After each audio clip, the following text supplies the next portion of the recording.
pekerjaan tangannya. Kasih karunia Allah Bapa kita dan dari Tuhan kita Yesus Kristus serta persekutuan Roh Kudus menyertai kita. Amin. Kami pun dipersilakan untuk duduk kembali.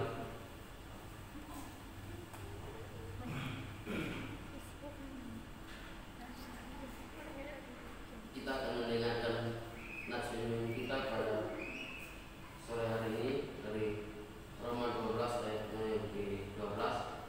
Bersukacitalah dalam pengharapan, sabarlah dalam kesabaran, dan bertekunlah dalam doa. Demikian nats renungan kita pada sore hari ini. Kita akan kembali memuji nama Tuhan dari Kidung Jemaat nomor 27, meski tak layak diriku.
Setiap dosa dan pelanggaran kami yang kami perbuat dalam kehidupan kami sehari-hari Tuhan, mungkin itu sengaja atau tidak sengaja Tuhan, tapi serahkan kiratan kasih Bapa, karena Engkau mengampuni kami, Engkau menyucikan kami Tuhan, sehingga kami boleh layak dan berkenan di hadapan-Mu ya Bapa.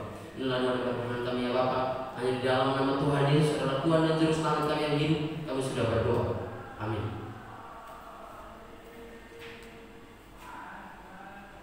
Saya mengundang Bapak Ibu saudara-saudara untuk bangkit berdiri dan kita akan menyanyikan satu pujian dari NKB nomor 143.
Aku percaya kepada Allah, Bapa yang Maha Kuasa, langit-langit dan bumi, dan kepada Yesus Kristus, Anaknya yang tunggal Tuhan kita, yang dikandung dari Roh Kudus, lahir dari anak darah Maria, yang menderita sengsara, di bawah pemerintahan Pontius Pilatus, disalibkan, mati dan dikuburkan, turun ke dalam kerajaan maut, pada hari yang ketiga bangkit pula dari antara orang mati, naik ke surga, duduk di sebelah kanan Allah, Bapa yang Maha Kuasa, dan akan datang dari sana untuk menghakimi orang yang hidup dan yang mati.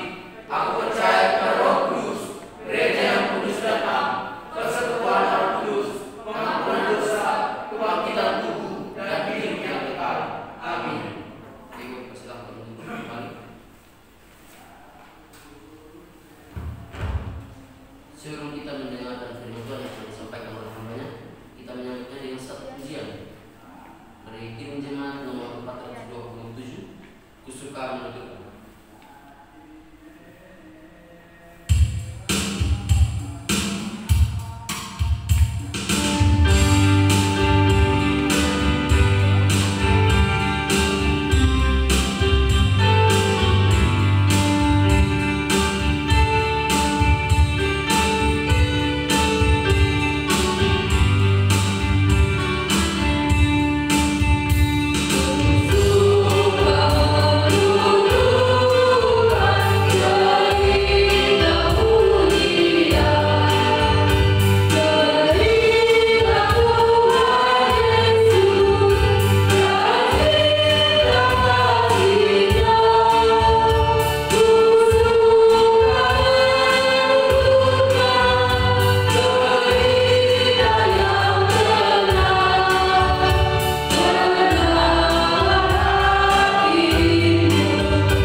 Sebelum kita mendengarkan firman Tuhan, terlebih dahulu kita menyerahkan hidup kita ke dalam tangan Tuhan, supaya Tuhan mengurapi kita pribadi lepas pribadi. Mari kita berdoa.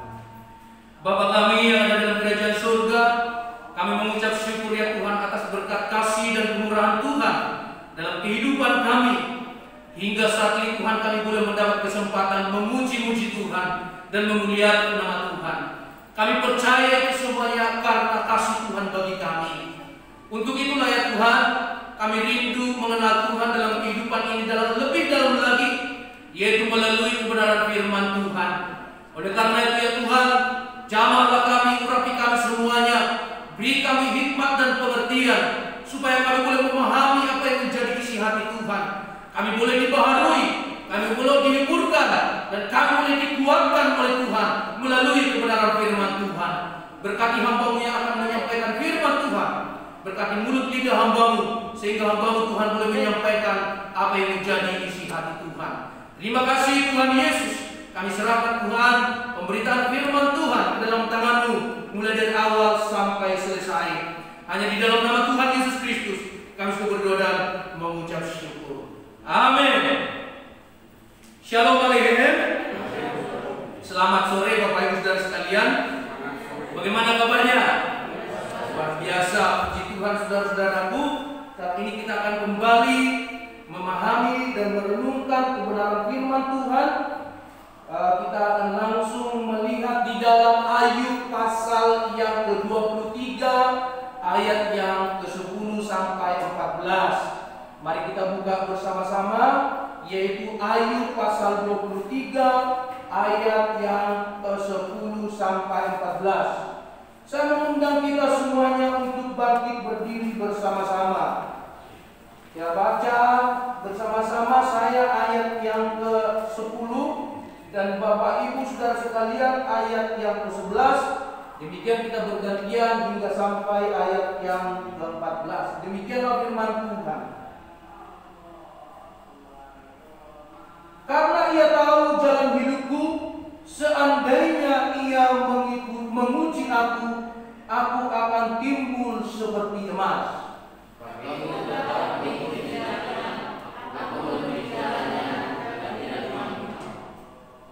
Perintah dari bibirnya tidak kulanggar, dalam sanubariku kusimpan ucapan mulutnya.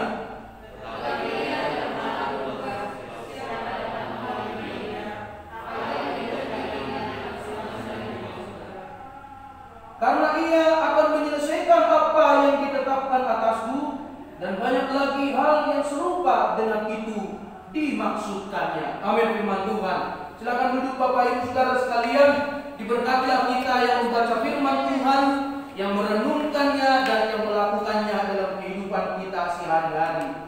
Nah, saudara-saudaraku yang dikasihi oleh Tuhan, saya ingin bertanya kepada kita semua, saudara sekalian. Kira-kira Bapak Ibu pernah nggak rasanya pengen nangis? Kira-kira Bapak Ibu karena sesuatu hal, masalah, beban yang sangat berat yang kita alami, pernah nggak kita menangis sampai menangis? Jangankan kayak ini menangis sampai terseduh-seduh juga sering sekali. Iya kan? Saudara-saudara, begitu banyak hal yang membuat kita itu sampai menangis ya. Mungkin selama pandemi COVID-19 ini mungkin saudara-saudara kita itu tidak ada pemasukan. Kalau kita hitung-hitung mulai sejak penetapan pandemi COVID-19 ada di Indonesia, mulai bulan Maret, April, Mei, Juni, Juli, masuk Agustus, sudah masuk ke 6 bulan, tidak ada sama sekali pemasukan karena terhalang. Kesulitan-kesulitan dari pandemi COVID-19 itu membuat kita ingin menangis. Aduh Tuhan, berat sekali hidup ini Tuhan. Saya tidak bisa bekerja. Saudara, mungkin ada kita kehilangan pekerjaan karena perusahaan bangkrut, ya, sehingga banyak karyawan-karyawan yang di PHK. Kita kehilangan pekerjaan, rasanya ingin menangis, bahkan menangis kita. Nah, selain dari itu beban-beban yang sangat berat mungkin banyak terjadi dalam kehidupan kita. Mungkin saudara kita mengalami ataupun sudah menjalani keluarga, sudah 20 tahun anak-anak kita sudah besar, tetapi ada terjadi goncangan dalam keluarga, mungkin terjadi perselingkuhan, sehingga membuat suasana rumah tangga dan harus bercerai. Dan juga saudara-saudaraku, bukan hanya itu saja, mungkin ada pengalaman-pengalaman suami ataupun istri yang kita kelihatannya itu sehat-sehat saja, ataupun mungkin itu aktivitasnya rutin baik semuanya, tidak ada apa-apa. Satu kali ketika istrinya mengalami yang namanya demam, panas, ya, kemudian dicek ke dokter, dan kemudian dokter memvonis waduh istrinya mengalami kanker stadium 4. Waduh, syok rasanya saudara-saudara. Bahkan kita itu rasanya itu stres saudara. Bahkan mungkin teman dekat kita teman dekat kita itu yang selama ini percaya sama dia, tiba-tiba menipu kita. sampai kita itu mengalami kerugian harta kita, bahkan kehilangan harta kita. Karena apa? Kita ditipu oleh saudara-saudara, teman-teman dekat kita. Nah, bukan hanya itu saja saudara-saudara. Mungkin ada anak-anak muda saudara-saudara ya, anak-anak muda yang punya pasangan, mereka sudah lama menjalin hubungan relationship, berpacaran, bahkan mereka sudah memikirkan akan kapan itu yang namanya pernikahan, ya. Tetapi saudara tiba-tiba disambar oleh kawan dekatnya. Wah, pacarnya disambar, diambil. Waduh, pasti stres, pasti pusing. Aduh, pacarku kok tega-teganya kawan dekatku itu menyambar saya ataupun mengambil pacar saya. Nah, saudara-saudara, ingin menangis, bahkan membuat hal itu menangis rasanya. Mungkin saudara-saudara punya anak-anak yang baik, mungkin anak-anak yang taat bagi saudara, anak-anak yang taat ke gereja, anak-anak yang tidak pernah berbuat jahat. Tiba-tiba saudara ataupun orang tua ditelepon dari kantor polisi. Halo, apakah ini ibu Anik? Nah, misalnya contohnya, iya saya ibu Anik. Mohon maaf, anak ibu sekarang itu sedang ada di dalam kantor polisi. Loh, kenapa Pak? Karena anak saudara itu terlibat dalam kejahatan, yaitu narkoba. Aduh Pak, kok bisa mungkin? Tak mungkin itu terjadi. Saudara, membuat hal-hal seperti ini membuat kita shock dan membuat kita ingin menangis, bahkan menangis. Bahkan kita, Tuhan, kenapa semua ini terjadi? Kok masalah yang saya hadapi kok berat sekali? Nah, itulah saudara-saudara yang mungkin akan kita tanyakan kepada Tuhan. Tetapi tunggu dulu saudara-saudara, tunggu dulu. Mungkin hal yang tadi saya ceritakan mungkin belum sebanding dengan seorang tokoh yang ada di dalam Alkitab yang bernama Ayub, yang mengalami penderitaan, ujian, masalah yang sangat berat dalam kehidupannya. Tetapi bagaimana dia menghadapi hal tersebut? Dia bersabar di dalam ujian. Hari ini kita akan merenungkan firman Tuhan dengan sebuah tema, yaitu bersabarlah dalam ujian. Amin. Saudara, siapakah Ayub itu? Coba klik di sana. Kalau kita berbicara tentang Ayub, siapakah Ayub? Ayub itu adalah orang yang saleh. Ayub itu adalah orang yang jujur. Ayub itu adalah orang yang takut kepada Tuhan, tidak bercela, jujur, saleh. Itulah yang dimiliki oleh Ayub. Dan benar-benar dia menjadi seorang seorang pribadi yang taat kepada Tuhan dalam hal ibadah. Bahkan dia juga di sana terkenal sebagai orang terkaya di sebelah timur. Nah, kalau kita hitung masalah kekayaannya, saudara-saudara, kita melihat ada di sana itu 7 anak dan 2 perempuan, 3 perempuan. Dan kemudian dikatakan di sana itu 7.000 ekor kambing domba. Nah, kemudian yang ketiga dikatakan di sana itu bahwa ada 3.000 ekor unta. Ya, kemudian 500 pasang lembu, 500 keledai betina, dan budaknya itu begitu banyak, saudara-saudara. Artinya di sana bahwa pekerja-pekerjanya ataupun mungkin karyawannya yang mengelola semua hartanya itu begitu banyak, saudara-saudara. Nah, oleh karena itu saudara-saudara, kalau kita total di sana, kalau kita total masalah harta kekayaan daripada Ayub ini, saudara-saudara, kalau kita hitung 7.000 ekor domba itu bisa kisaran sampai 21 miliar. Dan kita bisa melihat kalau yang namanya 3.000 ekor unta bisa sampai 45 miliar. Dan kemudian 1.000 ekor lembu bisa kita hitung 10 miliar. Dan kemudian 500 keledai betina kita hitung 4 miliar. Saudaranya, kalau kita total kekayaan Ayub itu berkisar sampai sekitar 100 miliar. Mungkin angka segitu pada saat ini mungkin sudah hal yang biasa ya. Bahkan yang korupsi oleh orang-orang pejabat-pejabat itu kan lebih dari miliaran gitu ya kan. Mungkin sampai triliunan. Nah, tetapi pada zaman itu 100 miliar ya 100 miliar menjadi uang yang sangat besar. Ya contohnya misalnya di Kota Damai inilah ya kan. Kota Damai ini kalau kita lihat tahun berapa buka Kota Damai ini ya? Sekitar tahun 98, 2000. Nah 96 harga rumah satu rumah itu 100 juta enggak sampai kalau nggak salah.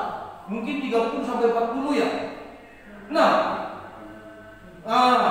coba sekarang jangankan rumah yang baik, rumah yang rusak aja sekarang 250 juta. Rumah rusak saudara-saudara, artinya di sana bahwa ternyata 30-40 juta ataupun sampai 50 juta tahun 96 itu sudah besar. Apalagi di zamannya oleh Ayub ini 100 miliar itu sudah besar sekali. Sudah besar. Nah artinya di sana itu makanya dikatakan dia menjadi orang terkaya di sebelah timur. Sebelah timur sana ya, daerah timur tengah sana loh Bapak Ibu. Tahu Iran, nah itu daerah sono, ya itu. Jadi saudara-saudara dia menjadi orang terkaya. Nah oleh karena itu saudara-saudara, waduh, sesuatu hal yang memang Ayub itu benar-benar kaya, kemudian dikatakan takut Tuhan, saleh, jujur, diberkati Tuhan. Nah, kalau kita bisa melihat kebiasaan-kebiasaan yang dilakukan oleh Ayub, ya, kita bisa melihat anak-anaknya biasanya sering berkumpul mengadakan pesta ini dalam keluarga, dan kemudian setelah itu Ayub itu menguduskan anak-anaknya, mendoakan anak-anaknya, mempersembahkan korban bakaran kepada Tuhan. Siapa tahu mungkin anak-anaknya itu ada melakukan kesalahan, ada melakukan dosa supaya disucikan mereka. Demikian saudara-saudara, apa yang dilakukan oleh Ayub itu benar-benar mengikuti dan taat kepada Allah dalam hal beribadah. Sungguh luar biasa saudara-saudara. Tetapi di atas semuanya itu ada satu pihak yang tidak senang dengan Ayub, yaitu iblis saudara-saudara. Ketika dia melihat, waduh, iri melihat Ayub, dan dia datang kepada Tuhan berbicara, Tuhan, aku tahu memang Ayub itu adalah orang yang saleh, orang yang jujur takut akan Tuhan, taat kepada Tuhan. Tapi Tuhan, coba dulu buka pagar yang mengelilingi Ayub tersebut. Saya yakin dan percaya kalau Tuhan membuka pagar yang mengelilingi oleh Ayub itu, saya yakin Ayub pasti mencela Tuhan, Ayub pasti murtad, Ayub pasti mengutuki Tuhan. Oh, datang Tuhan, tidak apa-apa, saya buka itu pagar. Kau boleh menguji dia, kau boleh mencobai dia, tidak apa-apa, saya izinkan. Tetapi satu hal kau tidak akan bisa mengambil nyawanya. Ya saudara-saudara, akhirnya inilah kesempatan iblis itu. Sehingga apa yang terjadi saudara-saudara, ketika ujian dan cobaan yang menerpa yang dialami oleh Ayub itu, saudara-saudara, semua anaknya itu meninggal. 7 anak dan 3 perempuan, semua anaknya meninggal. Ya, kemudian apa? Hartanya semuanya itu habis, ludes, musnah. Dan kemudian pencobaan yang dialami Ayub itu, saudara-saudara, begitu sangat berat sekali. Dia sampai dicela oleh istrinya, ayo kutukilah Tuhanmu itu. Masa dia membiarkan kamu seperti ini? Kemudian teman-temannya mencela dia, menjauhi dia. Bahkan apa yang terjadi saudara-saudara, satu hal lagi yang dialami, bukan hanya harta habis, bukan hanya istrinya mencela dia, bukan hanya anak-anaknya meninggal, bukan hanya teman-temannya menjauhi dia, tetapi dia harus mengalami yang namanya sakit kulit saudara. Ya, gatal-gatal borok yang ada di dalam tubuhnya itu.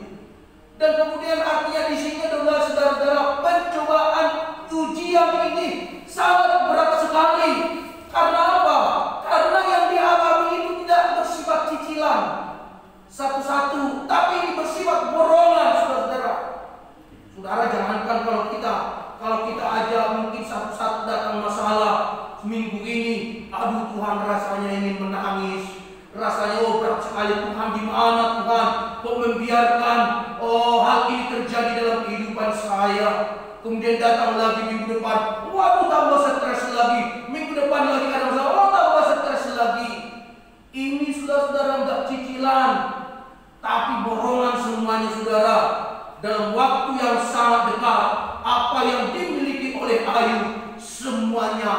kita dan habis, saudara. Saudara, coba kita bayangkan sebagai intinya dulu sebagai kepala keluarga, sebagai bapak-bapak lah yang mungkin merenungkan ini dulu, karena memang ceritanya di sini Ayub adalah seorang kepala keluarga. Bagaimana kita seorang kepala keluarga, kita kehilangan harta semua, istri, anak-anak kita tinggal sendirian di rumah, habis semuanya. Belum lagi kita terkena penyakit. Apa yang terjadi, saudara?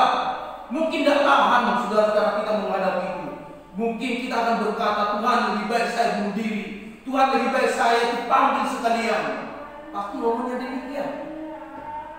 Nah, saudara-saudara, tetapi apa yang dialami oleh Ayub ini, dia tidak mudah putus asa. Tetapi apa yang dia lakukan, dia itu tetap bersabar menghadapi ujian yang dialaminya. Dia bersabar menghadapi ujian yang dialaminya. Saudara, apa yang dikasih oleh Tuhan? Bagaimana sikap Ayub dalam menghadapi ujian yang sangat berat itu? Coba kita perhatikan bersama di sini. Yang pertama dikatakan di sana bahwa Ayub itu bahwa Tuhan tahu jalan hidup kita. Nah, ayat yang ke-10 dikatakan di sana yaitu bahwa karena ia tahu jalan hidupku, seandainya ia menguji aku akan timbul seperti emas. Nah, saudara-saudaraku yang dikasih oleh Tuhan, yang pertama bagaimana Ayub sabar di dalam menghadapi kesukaran ataupun ujian tersebut. Yang pertama dikatakan Ayub itu percaya bahwa Tuhan tahu jalan hidupnya. Nah, saudaraku yang dikasih oleh Tuhan, siapa yang ingin tahu jalan hidupnya di sini? Ada yang ingin tahu jalan kehidupannya di sini, saudara-saudara? Adakah itu orang kepingin tahu Tuhan gimana nanti hidup saya? Nah, saudara, coba klik di sana itu iman Kristen. Harusnya kita memiliki iman di dalam hal berhubungan dengan Tuhan, ya. Ya, kita itu pasti tidak tahu jalan hidup kita. Tidak ada yang tahu jalan kehidupannya. Tapi saya yakin dan percaya Tuhan pasti tahu jalan hidup kita. Amin. Inilah perbedaan daripada iman Kristen dengan iman yang lain. Kalau kita berdoa, saudara-saudara, kita itu menyembah Tuhan, sekalipun kita tidak melihat Allah dalam kehidupan ini, sekalipun kita tidak mengetahui rencana dan jalan kehidupan kita, tetapi yang kita sembah, yang kita berdoa kepadanya, Tuhan tahu masa depan kita, Tuhan tahu jalan kehidupan kita, Tuhan tahu akan langkah-langkah kehidupan kita. Daripada saudara-saudara, ketika kita menyembah, ya, iman yang lain, kita menyembah mungkin patung, tapi kita tahu patung itu adalah pahatan orang. Kita tahu itu dibentuk oleh orang. Tetapi kita bersujud berdoa kepadanya, padahal dia nggak tahu masa depan kita, dia tidak tahu jalan kehidupan kita. Saudara, pilih yang mana? Ya, pilih yang mana, saudara-saudara? Tentu kita suatu hal yang luar biasa ketika kita punya iman di dalam Kristus Yesus. Sekalipun kita tidak tahu jalan hidup kita, tetapi Yesus tahu jalan kehidupan kita. Amin. Saudara-saudara, tetapi begitu banyak orang ngeyel, saudara-saudara. Ada orang yang aduh Tuhan, saya ingin tahu Tuhan jalan kehidupan saya, ya. Ya, coba klik di sana, ya. Tuhan tahu, saya ingin tahu Tuhan jalan kehidupan saya. Nah, satu kali ada seorang pemuda, ya, dia begitu memaksa Tuhan, dia begitu mendesak Tuhan. Tuhan, tolonglah Tuhan, bahwa saya ingin tahu jalan hidupku. Saya ingin mengetahui apa yang ada di depan saya. Tolonglah Tuhan. Nah, saya ingin Tuhan bahwa nanti itu saya punya seorang suami yang begitu ganteng, gagah, perkasa. Ya, saudara, saya ingin dia menjadi seperti orang Korea, paling tidak seperti itu. Nah, baik, oke, baik. Kalau memang seperti itu, nanti akan saya tunjukkan. Kamu nanti datang ke gereja, nanti akan kamu menemui orang yang pertama di sana. Ya, dia benar-benar orang menjadi pasangan kamu. Wah, dia dengan sungguh-sungguh hari Minggu dia pakai baju mandi semua itu bersasa dan juga bersolek, dan itu pakai make up saudara-saudara, ya kan? Dan kemudian datang ke gereja, dan kemudian dia menemui orang yang pertama di dalam gereja, seorang laki-laki. Tahu Bapak Ibu kira-kira siapa? Kira-kira siapa? Iya, benar, tepat seperti yang diharapkannya. Dia menemui orang ganteng, orang seperti orang Korea, gagah dan perkasa. Waduh, terima kasih Tuhan, Engkau menunjukkan jalan kehidupan saya. Ya, tepat saudara-saudara, dikasih dan menjadi pasangannya. Oh Tuhan, kemudian Tuhan, kapan saya menikah Tuhan? Saya ingin tahu. Wah, nanti kamu akan menikah 2 tahun ke depan. Minggu depan kamu akan melihat ada sepasang sedang melaksanakan pernikahan. Engkau melihat mereka dan engkau juga akan menikah 2 tahun ke depan. Dia datang, dia lihat. Waduh, benar terjadi 2 tahun kemudian mereka menikah. Dan kemudian saudara-saudara, Tuhan, kira-kira saya punya anak enggak? Ya, Tuhan katakan, iya, engkau akan punya anak. Minggu depan akan ada penyerahan anak. Dan engkau akan melihat mereka, engkau juga akan seperti mereka. Aduh, puji Tuhan. Terima kasih Tuhan Yesus. Dan kemudian Tuhan, bagaimana nanti nasib anak saya? Dia berkata, bahwa Tuhan mengatakan, anak kamu nanti pada umur 3 tahun, dia akan mengalami sakit demam berdarah dan dia akan meninggal. Waduh, apa yang terjadi saudara-saudara? Ketika anaknya mulai umur 1 tahun, mulai belajar menata-nata untuk berjalan, dan kemudian mulai belajar itu ngomong papa, mama. Hati ibu ini, hati mama ini menangis saudara-saudara. Karena apa? Semakin hari, semakin dekat umurnya, kemudian ulang tahun yang kedua, dia merayakannya.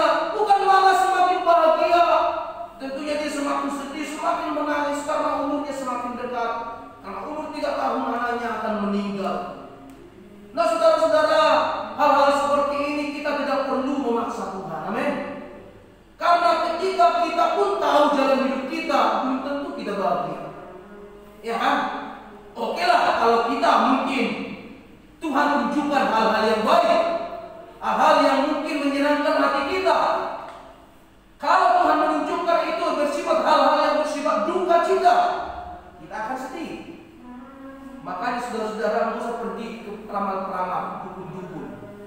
Wah, lihat dulu tanganmu, wah garis tanganmu, wah penuh dengan musibah ini. Nah, itu kan biasanya. Bagaimana cara supaya menghindar musibah? Oh, kau harus persembahkan 1 ekor ayam, terus telur, nah kasih nanti di sana, nah, macam-macam saudara-saudara. Nggak usah saudara-saudara, ingatlah apa yang Tuhan kerjakan itu yang terbaik bagi kita semua. Amin. Kalaupun kita menghadapi ujian, sabar saja. Gak perlu kita harus memaksa Tuhan untuk mengetahui apa yang terjadi di dalam kehidupan kita ke depan ini. Nah saudara-saudara, karena apa yang terjadi itu, ya itu seizin Tuhan. Sekalipun hal itu menyakitkan kita, itu adalah satu ujian yang sedang kita harus lewati. Nah contohnya salah satu saudara-saudara di sana, tadi malam saudara-saudara saya diceritakan oleh Ibu Gembala. Kemarin itu ada seorang pasien yang sedang hamil. Saudara-saudara, dia menangis luar biasa saudara-saudara. Menangis karena dia periksa detak jantungnya, kehamilan itu udah mau melahirkan ya. Saatnya memang udah mau melahirkan. Tapi detak jantungnya diperiksa, mulai dari samping, kiri, kanan, bawah, atas, diperiksa semuanya. Ternyata detak jantung daripada anak yang dikandungannya sudah tiada lagi saudara. Sampai Ibu Gembala mengatakan, aduh ini tidak bisa kita lanjutkan di sini, kita harus menuju ke rumah sakit. Ibu ini begitu menangis kasih luar biasa saudara-saudara. Nah saudara, bertanya, ibu kapan anak ibu bergerak terakhir? Tadi siang masih bergerak terakhir ibu, tapi saat ini kok nggak ada detak jantungnya. Kita bawa ke rumah sakit saja. Saudara-saudara, siapa yang tidak menangis? Siapa yang tidak terseduh-seduh mengeluarkan air mata ketika hal itu terjadi 9 bulan sudah di kandungan dan tiba saatnya melahirkan, detak jantung harus hilang? Saudara, siapa yang tahu jalan kehidupan kita? Siapa yang tahu jalan kehidupan yang ada di dalam kandungan kita? Siapa yang tahu jalan kehidupan anak kita? Ya saudara-saudara, semua itu Tuhan tahu. Apapun yang terjadi dalam kehidupan ini, ya ada rencana Tuhan. Ada rencana Tuhan. Karena apa? Tuhanlah yang merancang kehidupan kita. Coba klik di sana, kita baca bersama-sama ya. Yesaya 55 ayat 8 sampai 9. 1, 2, 3. Sebab rancanganku bukanlah rancanganmu, dan jalanmu bukanlah jalanku. Demikianlah firman Tuhan. Seperti tingginya langit dari bumi, demikianlah tingginya jalanku dari jalanmu, dan rancanganku dari rancanganmu. Klik lagi, satu lagi di sana. Ya, Yeremia 29 ayat 11. 1, 2, 3. Sebab aku ini mengetahui rancangan-rancangan apa yang ada pada kamu, mengenai kamu. Demikianlah firman Tuhan.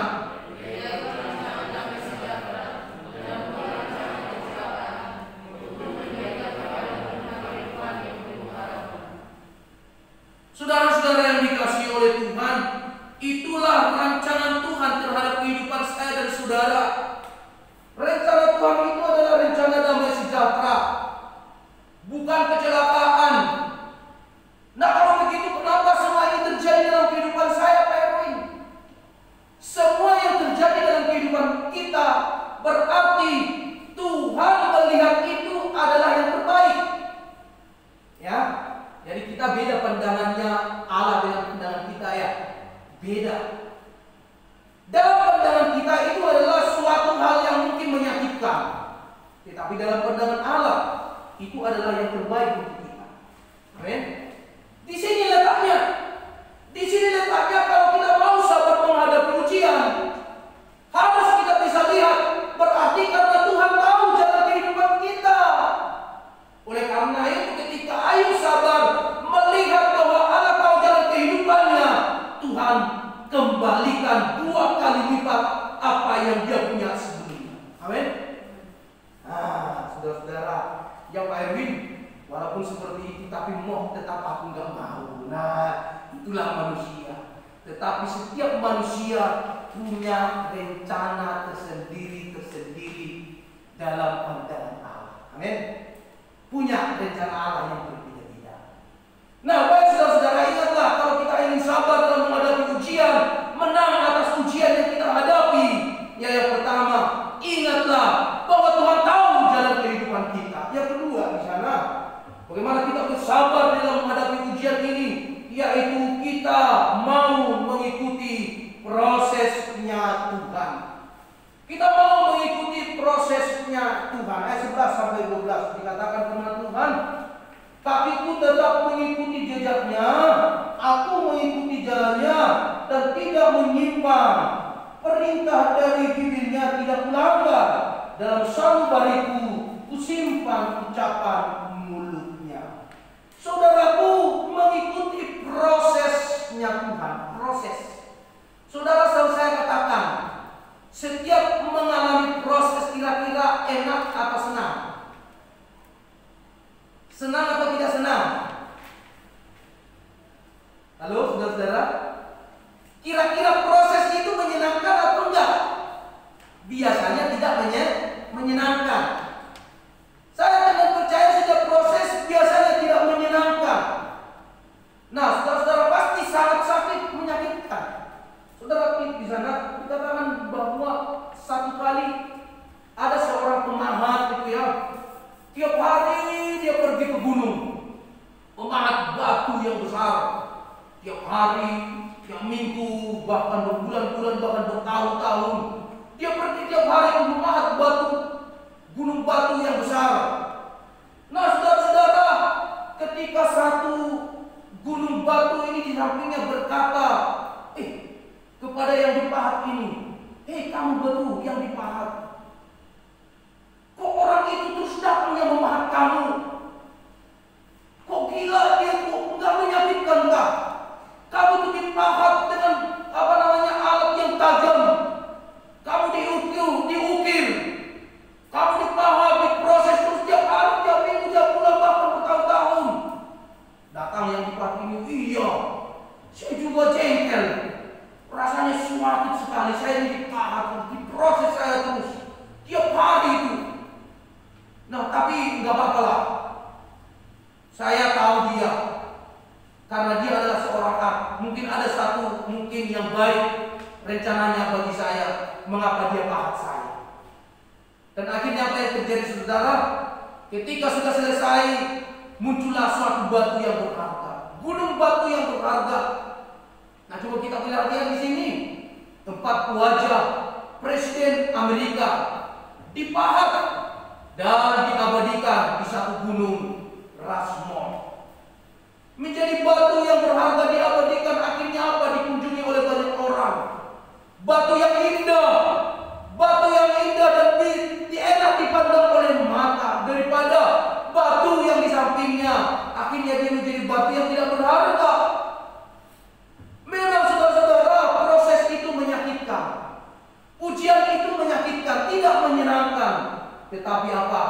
Akan menghasilkan sesuatu yang indah, ya, akan menghasilkan sesuatu enak dilihat dan dipandang oleh mata. Di sana, saudara-saudara, banyak batu-batu yang dipahat sehingga menghasilkan suatu batu yang indah. Batu Kef ini, coba klik satu lagi. Di mana ini? Di mana ini, saudara? Di Malaysia. Ya, saya udah pernah ke sana, saudara. Sekalipun kita tidak saudara, udah pernah go internasional. Sekalipun tetangga di samping sana, sampingnya Kalimantan, bertetangga. Saudara-saudara, nggak apa-apa. Tapi musim corona ini jangan pergi dulu lah, ya. Saudara-saudara, saya udah pernah ke sana, saudara-saudara, sekalipun 4 hari ya. 4 hari ya, lumayanlah menyenangkan. Bisa melihat pemandangan yang indah di sana. Patung ini akhirnya menjadi suatu patung yang indah, dan kemudian klik di sana ada patung Yesus, akhirnya menjadi suatu bagian dan juga yang indah dipandang mata. Tetapi sekalipun ini indah di mata kita pandang, ini melewati satu proses ukiran, dipahat, ya, sehingga dia bisa seperti itu. Saudara, di sana ketika seorang murid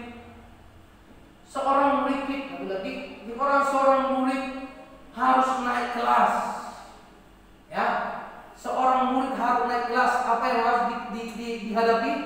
Ujian. Saya yakin dan percaya tidak ada sekolah untuk naik kelas tidak melewati ujian. Pasti harus melewati ujian. Mungkin tidak tahu, mungkin di dalam musim daripada corona ini daring terjadi, ya kan, karena belajar online.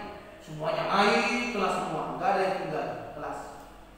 Itu pun saya yakin dan percaya, walaupun mereka naik kelas di masa pandemi COVID-19 ini, pasti ada juga ujian yang diberikan, ya kan? Halo saudara-saudara yang masih sekolah studi, ada ujiannya kan? Tinggal naik kelas kan? Pasti.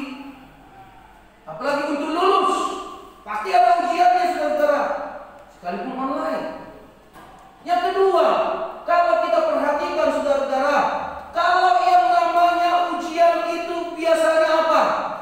Guru akan diam. Saudara, pernah Bapak Ibu pernah punya pengalaman ketika kita ujian, terus datang gurunya, apa ya? Pak, nomor 10 Pak. Oh, A. Ada lagi gak? Oh, nomor 14 C. Ada lagi gak? Oh, nomor 17 D. Ada guru yang seperti itu? Ada. Guru yang seperti itu adalah pembodohan murid. Ya, karena apa? Dibiarkan anak-anaknya tidak belajar, anak-anak muridnya tidak belajar. Saudara, saya tidak percaya tidak pernah dibiarkan ataupun tidak pernah guru memberikan jawaban Supaya apa? Murid-murid itu mau belajar. Nah, untuk itulah saudara-saudara, ketika kita juga menghadapi namanya ujian dalam kehidupan ini, seolah-olah Tuhan itu diam rasanya. Kita nggak tahu, oh Tuhan, kenapa diam? Tuhan, di mana Tuhan? Saya mengalami seperti ini, tidak ada pergerakan sama sekali. Jalan keluar tidak ada Tuhan. Tuhan di mana Tuhan? Seolah-olah diam pada saat kita menghadapi ujian. Untuk itulah saudara-saudara, sebelum kita mengikuti ujian hidup ini, menghadapi ujian hidup ini, kita harus belajar banyak firman Tuhan. Amin. Belajarlah kita. Belajar dari mana? Belajar dari firman Tuhan. Ya, belajar hidup kita dekat dengan Tuhan, mengikuti banyak persekutuan, kita banyak doa. Melalui itulah kita banyak belajar. Kita pasti akan dikuatkan. Iman kita akan diteguhkan. Ketika kita bisa menghadapi ataupun melewati proses ujian, maka apa yang sudah kita pelajari itu menjadi bekal dalam menghadapi ujian tersebut. Kita kuat. Sekalipun saya harus mengalami bangkrut, tidak bekerja saat ini, ataupun mengalami persoalan hidup yang berat saat ini, saya yakin dan percaya ini adalah proses yang Tuhan izinkan terjadi dalam hidup saya. Kalau ini pun terjadi, saya yakin dan percaya saya sanggup melewatinya bersama dengan Tuhan. Amin. Ya, saudara-saudara, ada satu orang anak ini ya. Orang anak, dia berkata demikian. Anak ini udah mau ujian tapi tidak mau belajar. Akhirnya jawabannya itu diperiksa oleh gurunya. Waduh, tidak ada yang benar sama sekali. Ya. Kemudian dipanggil, ditelepon orang tuanya. Bu, apakah ini Ibu Rasmi? Oh iya Pak, saya Ibu Rasmi. Ibu saya panggil ke sekolah. Lu kenapa Pak? Waduh, anak ibu ini sekarang ujian kok gak ada yang benar. Lihat semuanya, wah jawabannya semua benar, salah semuanya. Semuanya salah. Kemudian datanglah ibu ini panggil anaknya. Nah, sini dulu. Kamu itu kok semakin bodoh. Kamu kok mengerjakan ujian? Iya, karena saya tidak belajar. Tadi malam saya tidak belajar, akhirnya ujian saya semua itu tidak bisa saya isi. Tapi kenapa kok jawabannya ini sama? Iya Mak, karena pendeta berkata demikian. Apapun masalahnya, apapun pertanyaannya, apapun persoalannya, jawabannya adalah Yesus. Akhirnya dia ingat, makanya semua soal yang sedang dihadapinya itu jawabannya adalah Yesus. Saudara-saudara, ini konyol saudara ya. Ini memang suatu hal yang memang sudah tidak mau belajar sama sekali. Berikan dikit lah, nah gitu ya, jangan seperti anak itu ya. Karena mendengarkan pendeta, waduh, apapun masalahnya, apapun pertanyaannya, apapun persoalannya, jawabannya adalah Yesus. Bisa kan sering pendeta ngomong seperti itu.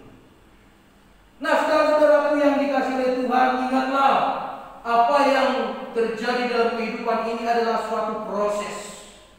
Sampai kita mati, pasti kita akan menghadapi proses.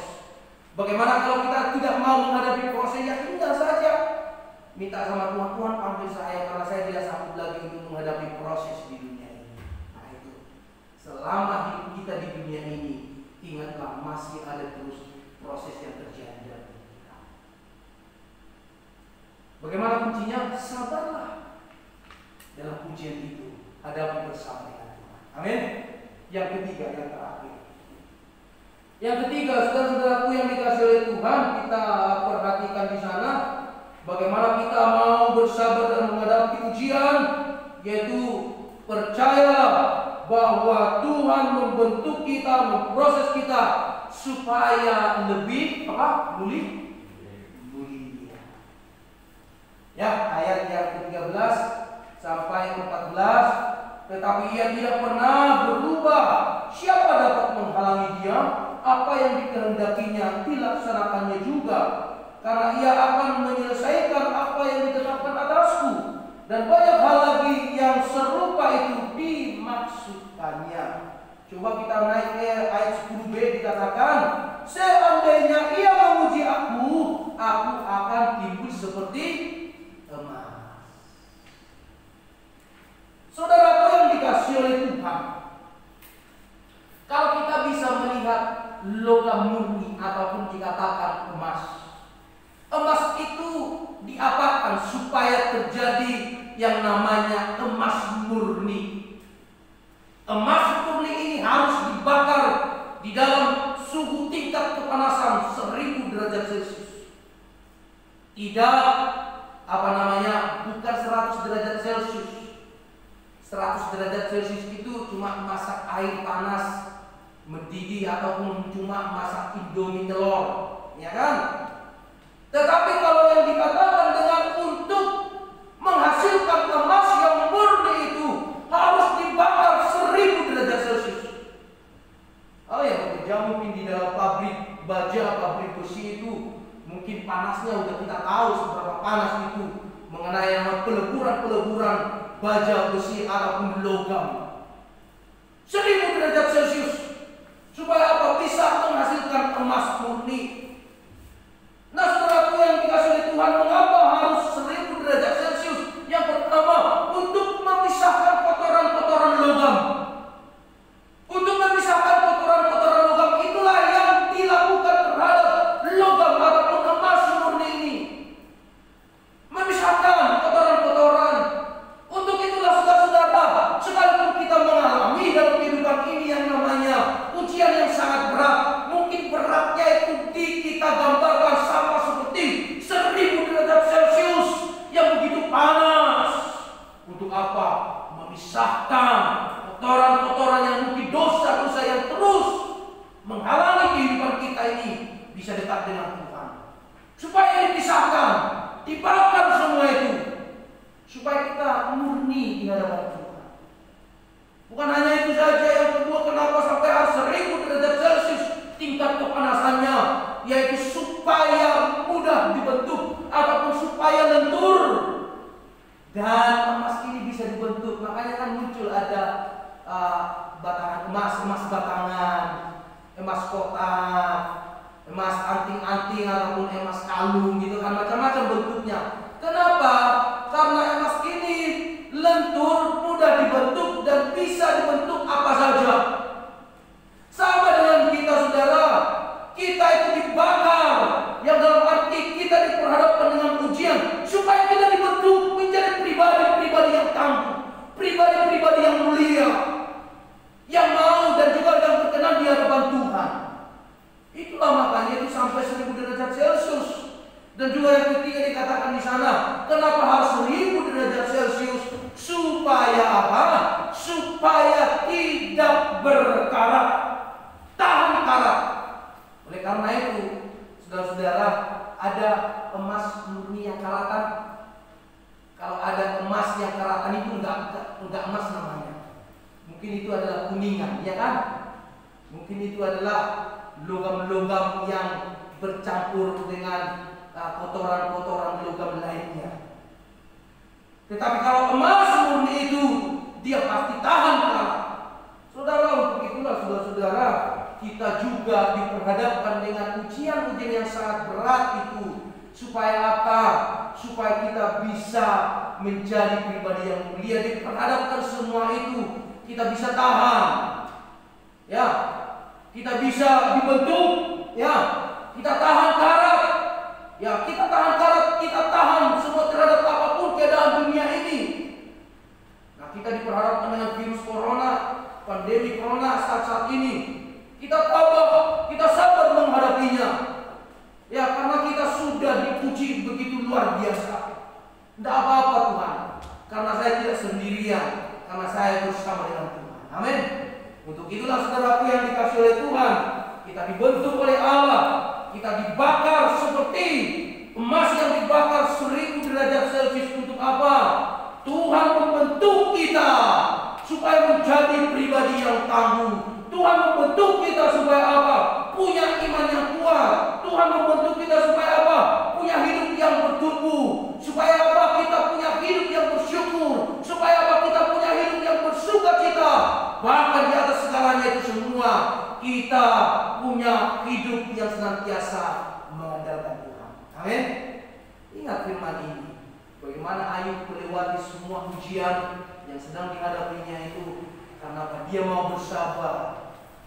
Dia sabar di dalam Tuhan karena apa? Dia tahu bahwa Tuhan tahu jalan hidupnya. Yang kedua, bahwa Ayub itu mau melewati proses itu karena pada saatnya dia akan dimurnikan. Dan yang terakhir dikatakan di sana bahwa yang ketiga, mengapa dia sabar? Karena dia percaya Tuhan membentuk dia supaya menjadi pribadi yang tangguh dan juga pribadi yang mulia. Amin. Bila firman ini akan menyertai kita, memberkati kita, memberikan semangat baru dalam menghadapi situasi-situasi kehidupan. Tuhan Yesus memberkati kita semuanya. Amin. Mari saya undang kita bangkit berdiri. Kita akan menyanyikan sebuah lagu pujian Kuma Seperti Tuhan Yesus.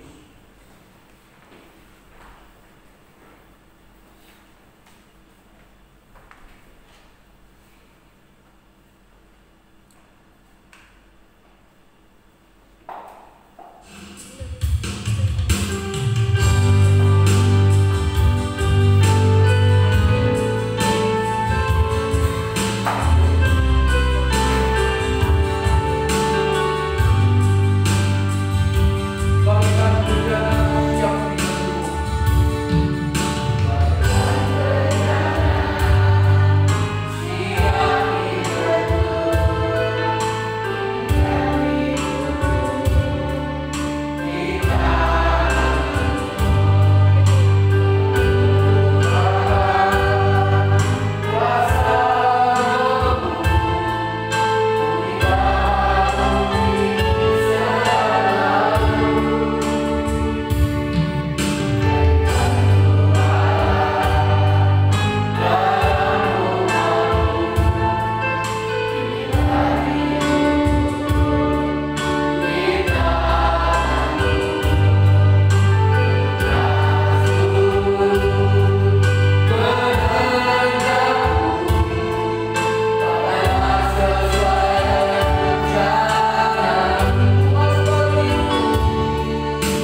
memberkati kami semua, yang sakit disembuhkan, yang lemah dikuatkan, yang berbeban berat dilepaskan oleh Tuhan, diberi jalan keluar.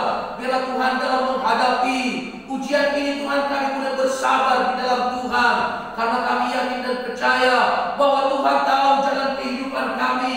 Kami juga, Tuhan, mau dan sanggup menjalani proses kehidupan ini bersama dengan Tuhan. Dan karena kami yakin juga, Tuhan, bahwa Tuhan membentuk kami, memproses kami untuk menjadi pribadi yang lebih mulia, menjadi pribadi yang tangguh, menjadi pribadi yang terus bersyukur kepada Tuhan, menjadi pribadi yang terus mengandalkan Tuhan dalam kehidupan ini. Terima kasih ya Tuhan untuk menaruh firman-Mu. Biarlah Roh Kudus terus akan mengingatkan firman ini dalam hidup kami, sehingga kami sanggup melewati setiap badai-badai ujian permasalahan kehidupan ini. Terima kasih Tuhan Yesus, Hamba boleh selesai berbicara, tetapi Roh Kudus terus akan mengingatkan firman ini untuk kami lakukan dan realisasikan dalam kehidupan kami. Ini doa ucapan syukur kami, Tuhan, kami serahkan dalam tangan Tuhan.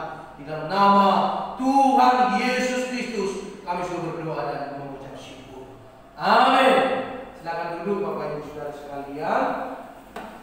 Pengumuman kita pada sore hari ini, ya saudara-saudara, perlu kita perhatikan bersama. Yang pertama, kita melihat suatu berita kelahiran, yaitu kelahiran daripada anak Bapak Fritson Nakamnanu dan Ibu Wati, ya, yaitu laki-laki, ya, laki-laki lahir pada Kamis 6 Agustus pukul 17.30, ya, persalinannya berlangsung di Bidan Maria Magul atau Ibu Gembala, ya, di Surabaya, ya. Puji Tuhan, suatu proses persalinan yang sangat cepat sekali.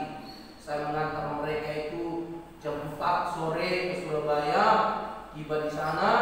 Jadi saya pulang dulu, baru di sini. Saya nyampe di sini, saudara-saudara, saya dengar kabar sudah melahirkan. Cepat sekali. Mungkin gonjang-gonjang gitu, ya, selama perjalanan ke Surabaya, akhirnya melahirkan, saudara-saudara. Nah, selang 1 jam saja, ya, hampir selang 1 jam saja saya balik langsung sudah melahirkan. Puji Tuhan, akhirnya malam itu juga saya jemput pulang jadinya. Jadi saudara-saudara, Surabaya sudah pergi cuma berapa jam, sekitar 5 jam saja, saudara-saudara, ya, sudah langsung balik ke rumah dan sehat, gitu, ya. Saudara-saudaraku, itu semua kemurahan Tuhan. Kemudian berikutnya kita ada jadwal ibadah ke depan dan sampai seterusnya, yaitu pagi, yaitu pukul 8.30 sampai 9.30, ya. Kita berjalan 1 jam saja selama pandemi COVID-19 ini, ya. Kalau ada lewat-lewat sedikit, ya, itu kita anggap aja bonus lah, ya, saudara. Mungkin Bapak Ibu, kalau banyak pendeta nggak bisa diprotesnya, anggap aja itu bonusnya Bapak Ibu, ya. Nah, nanti dipotong nanti, akhirnya berkatnya nanti jadi hilang. Bukan begitu, saudara, ya. Ada hal-hal memang yang bisa kita harus terapkan, jadi memang membutuhkan bonus waktu, ya. Puji Tuhan, saudara.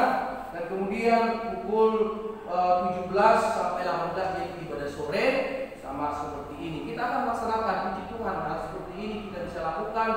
Minggu lalu lebih sedikit dengan ini, minggu sekarang sudah 2 kali lipat lagi, minggu berikutnya 3 kali lipat nanti. Kita doakan masa pandemi COVID-19 ini berlalu, semakin banyak bertambah jiwa-jiwa dimenangkan, datang juga beribadah sore. Amin.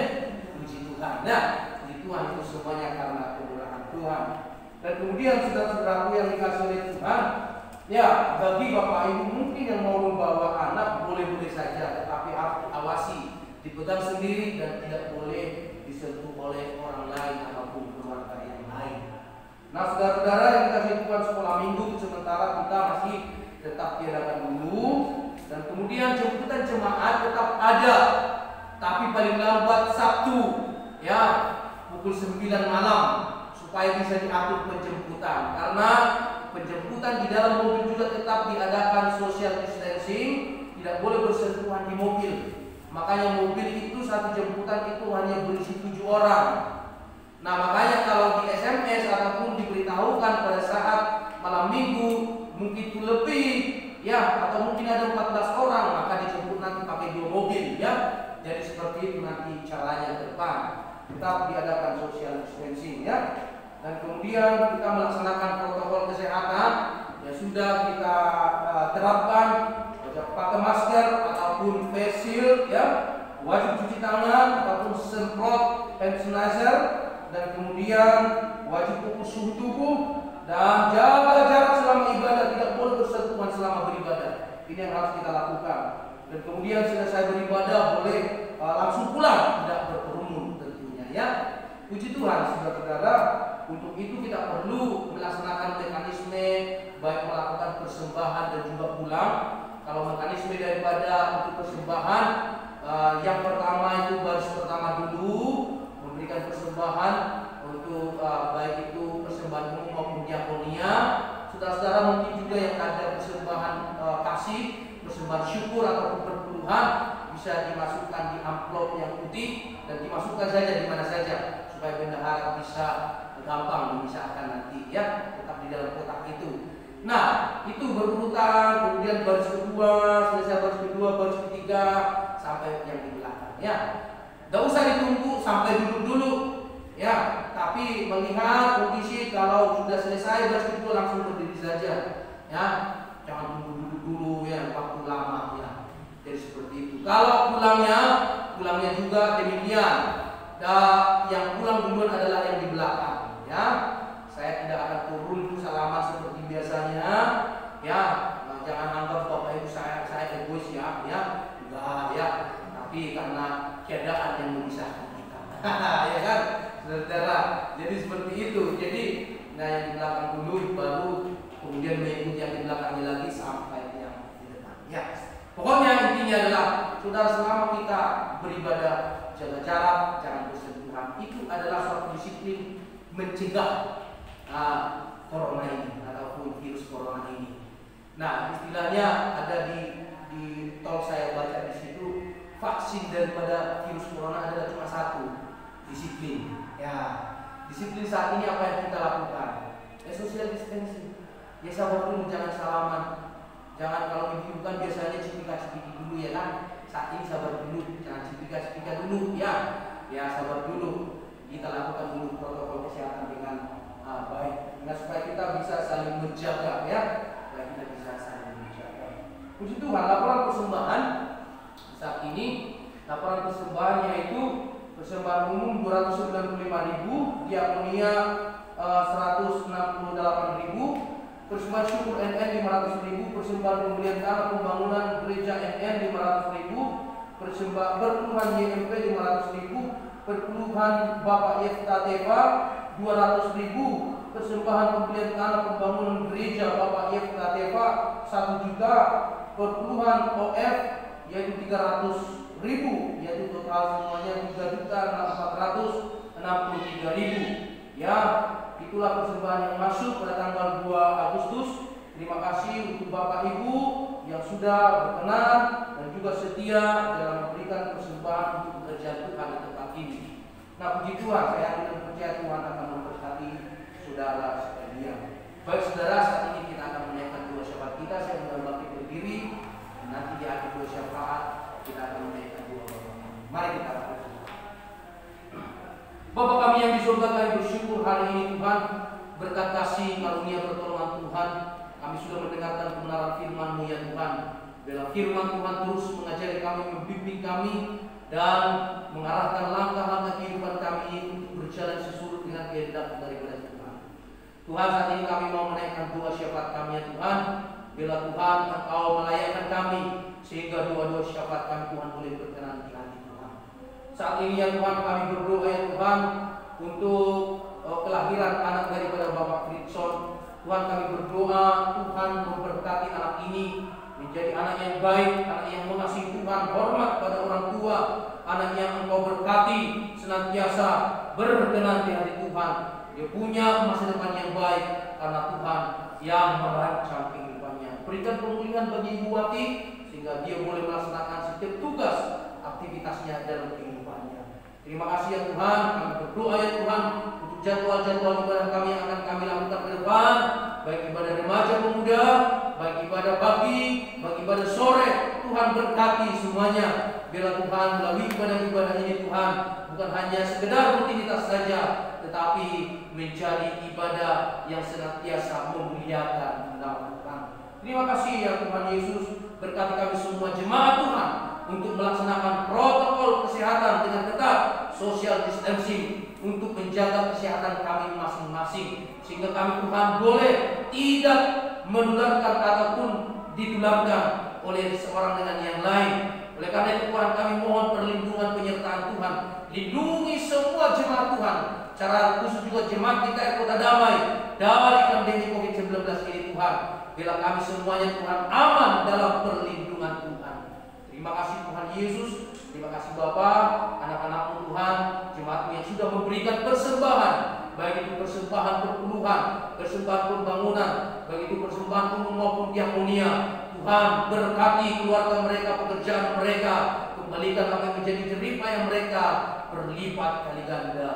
Terima kasih ya Tuhan Yesus. Saya berdoa untuk seluruh jemaat-Mu ya Tuhan.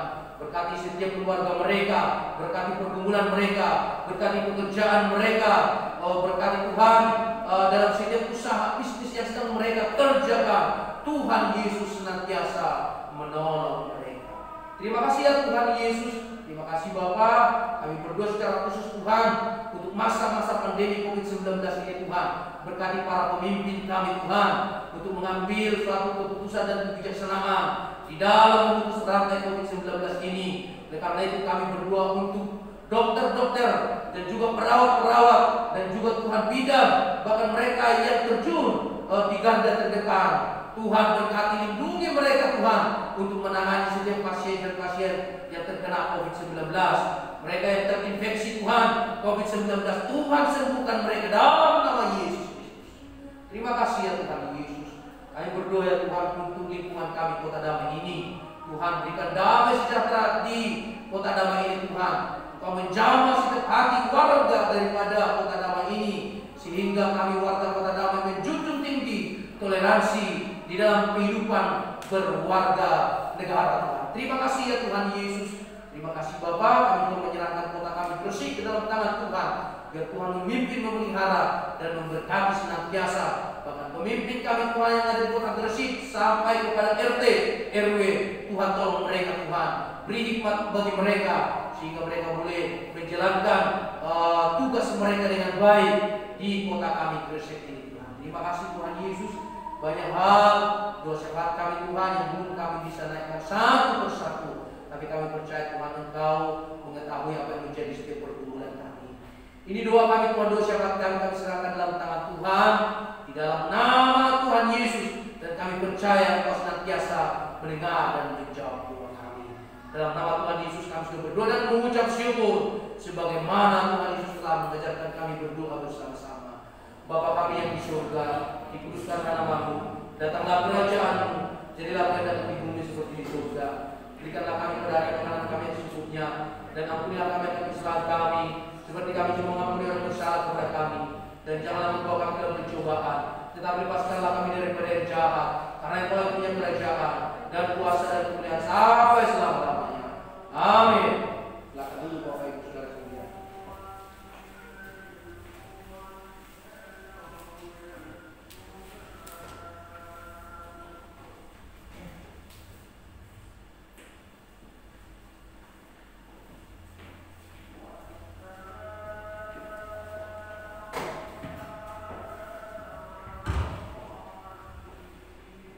Sebelum kita masuk dalam persembahan, kita akan mendengarkan persembahan kita pada sore hari ini yang terambil dari 2 Korintus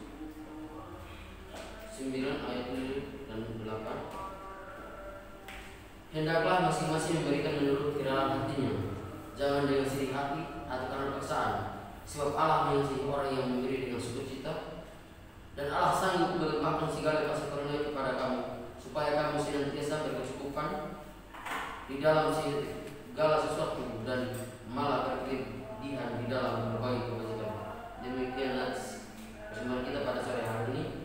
Sambil kita mempersiapkan persembahan kita akan kembali menuju nama Tuhan dari Kidung Jemaat nomor 346.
Doa persembahan akan dipimpin oleh kita di situ. Mari kita berdoa. Bapa di surga, kami mengucap syukur ya Tuhan atas penyertaan dalam kehidupan kami. Terima kasih Tuhan, Kau sudah memberkati ibadah kami dari awal hingga sampai saat ini. Pada saat ini Tuhan, kami memberikan persembahan di hadapan Tuhan. Kiranya Tuhan memberkati setiap tangan-tangan yang sudah memberi di hadapan Tuhan. Berkat-Mu senantiasa berlimpah bagi setiap jemaat-Mu, dan kasih-Mu senantiasa tercurah di dalam kehidupan jemaat-Mu ya Tuhan. Terima kasih Bapa, kiranya persembahan kami dikuduskan, disucikan dan dilayakkan, sehingga persembahan kami menjadi persembahan yang berkenan di mata Tuhan. Kami menyerahkan persembahan ini ya Tuhan ke dalam tangan-Mu. Hanya di dalam nama Tuhan Yesus Kristus kami berdoa dan mengucap syukur. Amin. Kita akan sama-sama menyanyikan doksologi. Saya mengundang Bapak Ibu Saudara.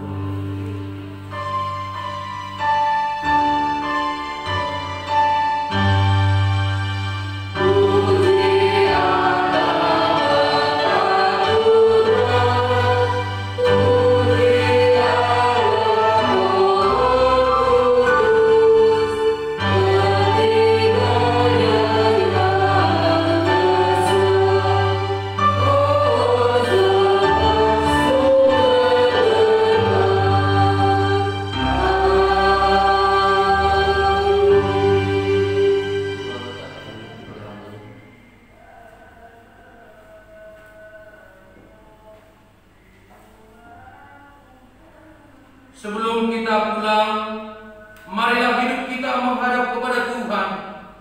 Terimalah berkat daripada Tuhan, di mana Tuhan berfirman kepada kita. Tuhan memberkati engkau dan melindungi engkau.